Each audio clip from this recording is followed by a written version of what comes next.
Cultural clash, my life as a Ghanaian wife with an American husband. I always had this romantic dream of what marrying an American would be like, a beautiful blend of two worlds. But I never, ever imagined that a simple question like, "What's for dinner?" could nearly cause a diplomatic incident in our own kitchen. When you're a Ghanaian wife with an American husband, you learn pretty fast that while love is the easy part, deciding between fufu and a cheeseburger is a daily negotiation. I thought our marriage would be this simple mix of my vibrant Ghanaian heritage and his classic American upbringing. What I wasn't ready for was the beautiful, hilarious, and sometimes frustrating chaos that actually showed up. Every day is a new adventure in translation, and I'm not just talking about language. We're translating love, life, and tradition.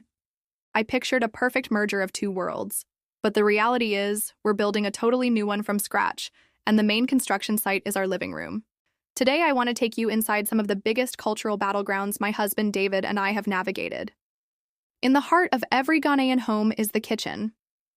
In Ghana, food isn't just fuel, it's community, it's love, it's how we celebrate and welcome people.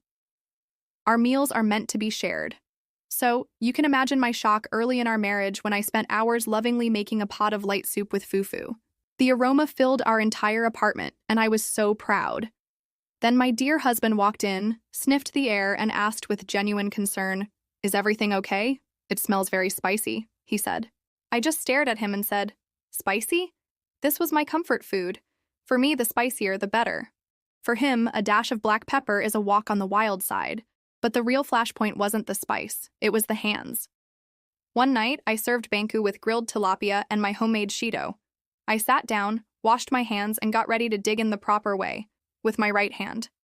David just sat there, looking at his plate, then at me, then back at his plate. Finally, he whispered, "Where's the fork?" I laughed.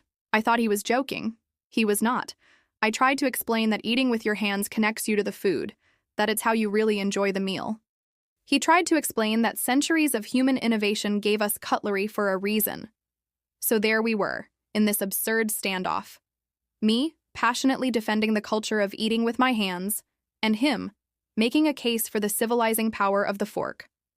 That night, we reached our first big compromise. He agreed to try eating with his hands, at least for a few bites. In return, I agreed not to get offended when he eventually reached for a fork. It was our first real aha moment. We realized our kitchen wasn't territory to be conquered. It was a space to be shared. Now our pantry is a beautiful mess of shido and ketchup, plantain chips, and potato chips. Honestly, I wouldn't have it any other way. He's even developed a spice tolerance that I'm secretly very proud of. It's a work in progress. Say so much about who we are. I'm so curious. What are some of the biggest food-related culture shocks you've experienced in your own life? Section 2. The family feud. If the kitchen is the heart of a Ghanaian home, then family is the entire nervous system. In Ghana, you don't just marry a person. You marry their entire family, their community, everyone. Family is deeply and constantly involved. So when my aunties and cousins called me one Saturday morning to say, "We're nearby, so we're coming over," my only thought was, "Awesome. I should put on more rice." My husband, however, heard those words and his face went white. "They're coming over now? Did they give a time?" he asked. "Do they know we had plans?" he whispered, as if my aunties could hear him through the phone. See, in his world, a visit requires weeks of planning. There has to be a calendar invite and a clear end time. In my world, family can and should show up whenever they feel like it.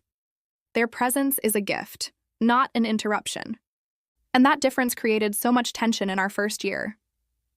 For him, our home was a private sanctuary, a place to be alone and recharge. For me, our home was an extension of our family, a hub for anyone who wanted to stop by. He saw surprise visits as an invasion of privacy. I saw his need for a heads up as him being cold to my family. The aha moment here was a lot trickier. It meant we had to actually sit down and define what family and home meant to us. He had to understand that for me, turning away family is just not an option. It's unthinkable.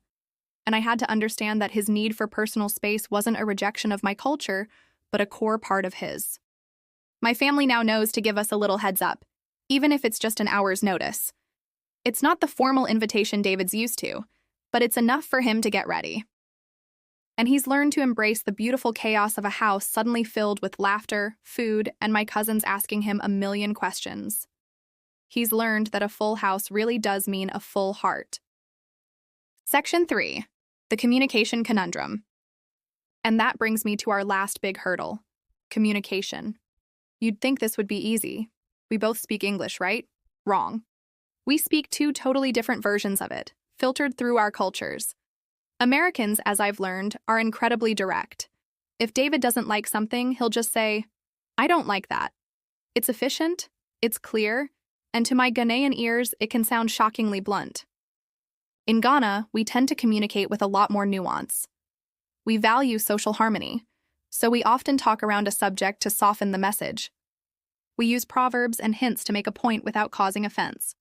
For instance, if I think an idea is terrible, I might say, "Hey, we have to think about that one carefully," which is basically polite code for absolutely not.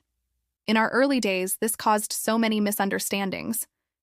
I thought I was being polite and considerate, but he was just confused, wondering why I couldn't give a straight answer.